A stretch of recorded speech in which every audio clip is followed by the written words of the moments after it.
Hello नमस्कार दोस्तों, कैसे हैं आप। सर्वोदय आईएएस के इस ऑनलाइन प्लेटफॉर्म में आप लोगों का स्वागत है। दोस्तों आज हम लोग उत्तराखंड पीसीएस का जो मुख्य परीक्षा का पेपर नंबर 5 है और उसका जो पाठ्यक्रम है उस पाठ्यक्रम पर चर्चा करेंगे। दोस्तों इससे पहले paper number 1, paper number 2, paper number 3, paper number 4 का पाठ्यक्रम को डिस्कशन किया गया है। किस तरीके का पाठ्यक्रम है उसको वीडियो को देखने की जरूर कोशिश करिएगा ताकि आपको इससे लाभ मिलेगा। दोस्तों आज देखते हैं उत्तराखंड पीसीएस का मुख्य परीक्षा का पेपर नंबर 5 है, इसमें किस तरीके के टॉपिक हैं। तो दोस्तों पहले समझने की कोशिश करते हैं इसमें क्या क्या टॉपिक हैं आपके पाठ्यक्रम में। पेपर नंबर 5 है, इसको समझने की कोशिश करते हैं। पेपर नंबर 5, इसमें दोस्तों आर्थिक और सामाजिक विकास की बात की गई है। इकोनॉमिकल एंड सोशल डेवलपमेंट पर यानी कि संबंधित टॉपिक है, यानी इकोनॉमी से रिलेटेड ये आपका इकोनॉमी से संबंधित यानी पाठ्यक्रम या पेपर होगा।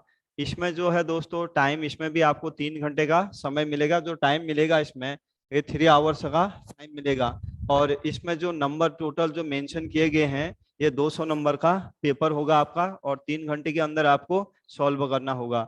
दोस्तों इसका जो पहला टॉपिक है, इसमें जो पहला टॉपिक है आर्थिक और सामाजिक विकास के बारे में बताया गया है और इस टॉपिक के अंदर जाकर के आपको डिटेल में क्या करना है, समझना है। इसका जो दूसरा टॉपिक है दोस्तों वो है आर्थिक एवं सामाजिक विकास। उसका अर्थ है मानव विकास सूचकांक तथा मानव गरीबी सूचकांक के बारे में आपको इसमें समझना है। दोस्तों इसका जो तीसरा टॉपिक है वह भारतीय अर्थव्यवस्था की विशेषताएं, स्वतंत्रता से पहले और स्वतंत्रता के बाद किस तरीके की इकोनॉमी रही आपको इसमें समझना है। इसके बाद दोस्तों जो इसका नेक्स्ट टॉपिक है वह है भारत की जनगणना यानी कि सामाजिक एवं आर्थिक विशेषताएं और उसके साथ साथ जनसंख्या वृद्धि और आर्थिक विकास के बारे में आपको समझना है। उसके बाद जो नेक्स्ट टॉपिक है दोस्तों इसमें भारत की जनगणना सामाजिक यानी भारत की जनगणना है सामाजिक और सामाजिक के साथ साथ ही आर्थिक विशेषताएं और सामाजिक आर्थिक विशेषता, जनसंख्या वृद्धि और आर्थिक विकास के बारे में इसमें दिया गया है। इसके बाद दो दोस्तों नेक्स्ट टॉपिक है वह भारत में आर्थिक एवं सामाजिक विकास के बारे में है। भारत में आर्थिक और सामाजिक विकास के साथ साथ ही इसमें दिया है महिलाओं की भूमिका, भारतीय समाज पर वैश्वीकरण का प्रभाव, भारतीय समाज पर वैश्वीकरण का प्रभाव, गरीबी विकास और गरीबी रेखा तथा भारत में गरीबी यानी कि उन्मूलन के लिए जो चलाए जा रहे हैं कार्यक्रम या गरीबी उन्मूलन के कार्यक्रम कौन कौन से हैं ये समझना है। उसके बाद दोस्तों जो इसका जो नेक्स्ट टॉपिक है वो नेक्स्ट टॉपिक है ग्रामीण और सामाजिक विकास योजनाओं के बारे में। इसमें जो है कल्याण और विकासात्मक कार्यक्रम को आपको देखना है और स्वयं सहायता यानी समूह के बारे में देखना है और मनरेगा के साथ सामुदायिक शक्ति संरचना, धारणीय विकास और समावेशी वृद्धि के बारे में आपको क्या करना है, सही विस्तार पूर्वक समझना है।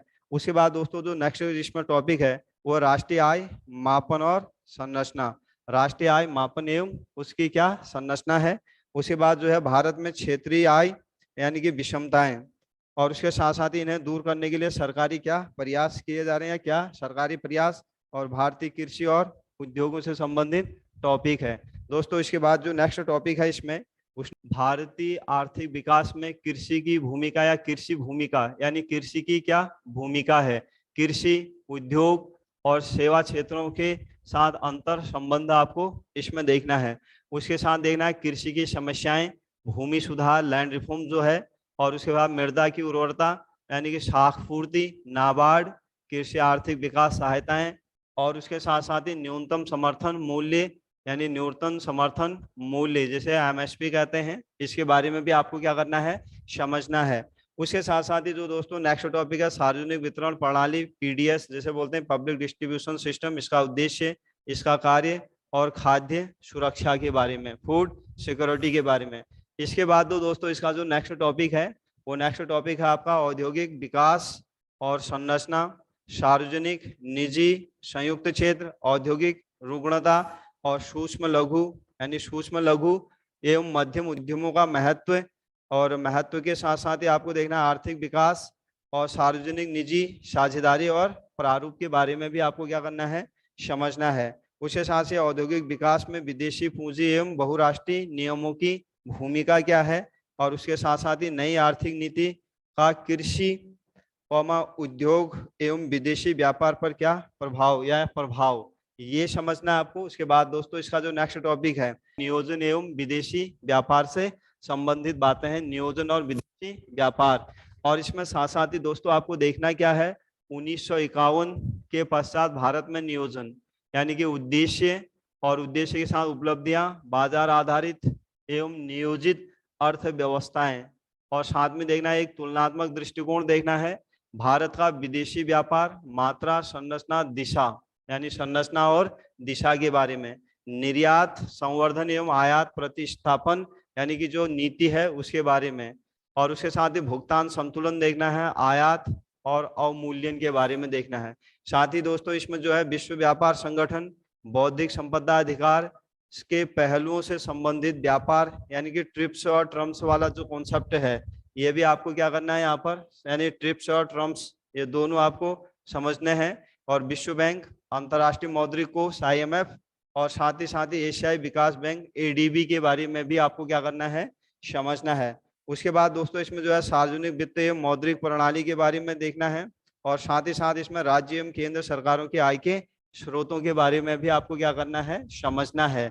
और इसके साथ साथ ही दोस्तों इसमें जो है, इसमें दिया गया है नेक्स्ट टॉपिक जो है टैक्सेशन यानी कराधान, सार्वजनिक व्यय और सार्वजनिक ऋणों के प्रभाव, आंतरिक एवं बाह्य ऋण, प्रत्यक्ष एवं अप्रत्यक्ष कर, डायरेक्ट और इनडायरेक्ट टैक्सों के बारे में भी आपको समझना है। उसके बाद दोस्तों जो नेक्स्ट टॉपिक है, वो नेक्स्ट टॉपिक जो इसमें दिया है वो है आपका बजटीय घाटा। नेक्स्ट टॉपिक क्या दिया है, बजटीय घाटा दिया है, और बजटीय घाटे के बारे में भी आपको क्या करना है, समझना है।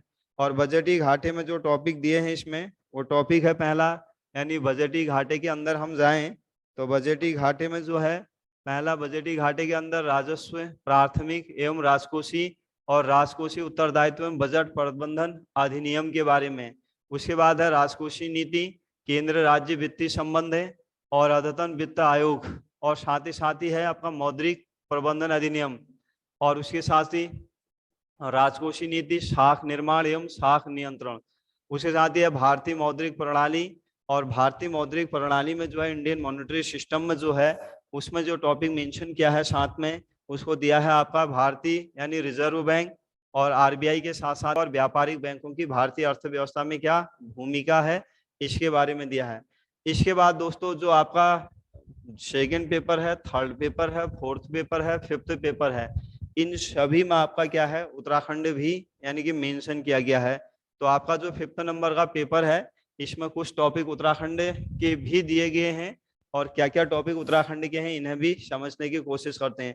पहला, उत्तराखंड की अर्थव्यवस्था की प्रमुख विशेषताएं या राज्य की अर्थव्यवस्था की प्रमुख विशेषताएं। तो आपको उत्तराखंड के संदर्भ में देखना उत्तराखंड की अर्थव्यवस्था की किस तरीके की विशेषताएं हैं। उसके साथ साथ ही आपको देखना है प्राकृतिक संसाधन, जल, वन, खनिज एवं वायु यातायात के बारे में भी समझना है। उसके साथ ही आधारभूत संरचना जो है, और भौतिक, सड़क, रेल और वायु यातायात के बारे में आपको ध्यान रखना है।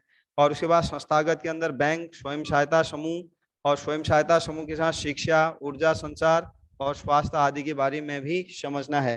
फिर राज्य की आर्थिक रूपरेखा, राज्य का घरेलू उत्पाद और घरेलू उत्पाद, इसके अवयव, प्रति व्यक्ति आय और आय के क्या यानी प्रमुख स्रोत क्या हैं, कृषि, वन उत्पाद, जल विद्युत परियोजनाएं, पर्यटन आदि, ये सब उत्तराखंड के संदर्भ में आपको प्रिपेयर करना है।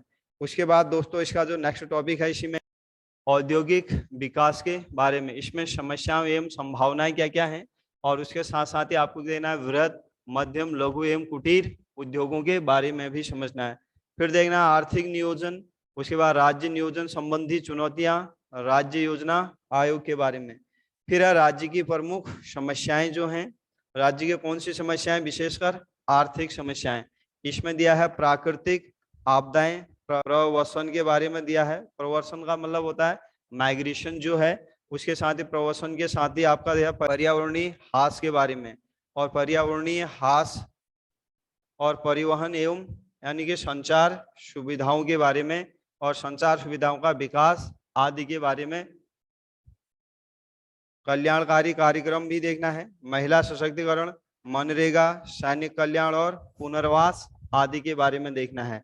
तो दोस्तों ये आपका उत्तराखंड था। उत्तराखंड का जो PCS का 5वां पेपर है, उस 5वें पेपर में इस तरीके का आपका क्या है पाठ्यक्रम है और मैं उम्मीद करता हूं कि आप इस पाठ्यक्रम के अनुसार आपकी तैयारी बहुत अच्छी चल रही होगी और आप इस पाठ्यक्रम को ध्यान में रखते हुए आप अपनी तैयारी को जारी रखें और उत्तराखंड के जो पीसीएस का जो विशेष प्रोग्राम है सर्वोदय आईएएस की टीम इसके लिए काम यानी कि आप लोगों के साथ प्रतिबद्ध है और शाम को आपका 4 बजे से लेकर 6 बजे तक नियमित रूप से यहाँ पर कक्षाएं चालू हैं और आंसर राइटिंग प्रैक्टिस जो फोकस है उस पर विशेष रूप से फोकस किया जा रहा है। और आपको ये वीडियो अच्छी लगी हमसे जुड़िएगा और फिर मिलता हूँ नेक्स्ट वीडियो में।